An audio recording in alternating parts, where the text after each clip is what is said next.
Article 63 نظر ثانی case کی سپریم کورٹ میں سماعت اس وقت جاری ہے۔ علی ظفر نے بطور عدالتی معاون دلائل کا آغاز کر دیا ہے۔ چیف جسٹس کی جانب سے کہا گیا کہ آپ کے دلائل سے مستفید ہونا چاہتے تھے۔ کیا مکالمہ اس وقت جاری ہے؟ بات کریں گے، ذوالقرنین اقبال ہمیں جوائن کر رہے ہیں۔ ذوالقرنین، کیا ہو رہا ہے اس وقت وہاں پر؟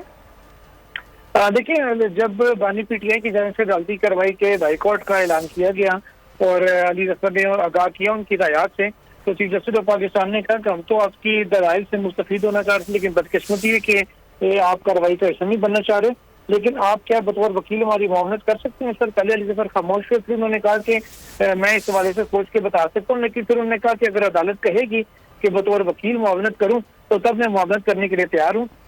پھر چیف جسٹس نے کہا کہ ہم آپ کو عدالتی معاون کے طور پر مقرر کر رہے ہیں، اور عدالتی معاون مقرر کرنے سے امید ہے کہ جو دیگر فریقین ہیں وہ اعتراض نہیں کریں گے۔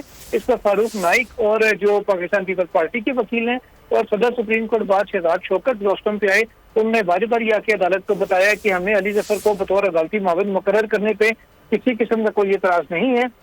اس پر پھر چیف جسٹس آف پاکستان نے انہیں اجازت دی کہ اب آپ کی کسی فریق کو اعتراض نہیں ہے، لہٰذا آپ جو بطور عدالتی معاون ان آئینی اور قانونی نکات کے اوپر ہماری معاونت کریں۔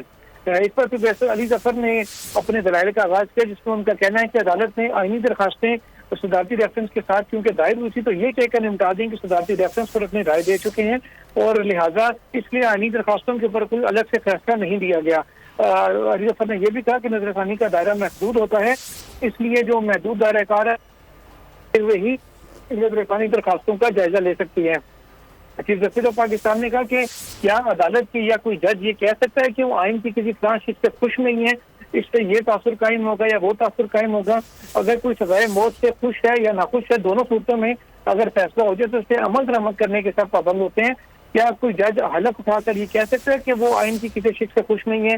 چیف جسٹس آف پاکستان نے کہا کہ ہر ڈکٹیٹر آتا ہے اور یہ کہتا ہے کہ تمام طرف ارکان اسمبلی کو ختم کر دوں گا، تمام لوگ اس کے ڈر سے ملٹری رجیم کو جوائن کر لیتے ہیں اور پھر جمہوریت کا راگ اپنا شروع ہو جاتا ہے۔ علی ظفر نے اس موقع پر کہا کہ سپریم کورٹ نے آئین میں جو حق زندگی دیا گیا، رائٹ ٹو لائف ہے، اس کے اصولوں کو کافی اسٹریچ کر کے آگے تک بڑھا دیا، لیکن انہی اصولوں کو آگے بڑھانے کا مطلب آئین کی دوبارہ لکھنا ہی آئین کی ری رائٹنگ اور کانسٹیٹیوشن نہیں قرار دیا جا سکتا۔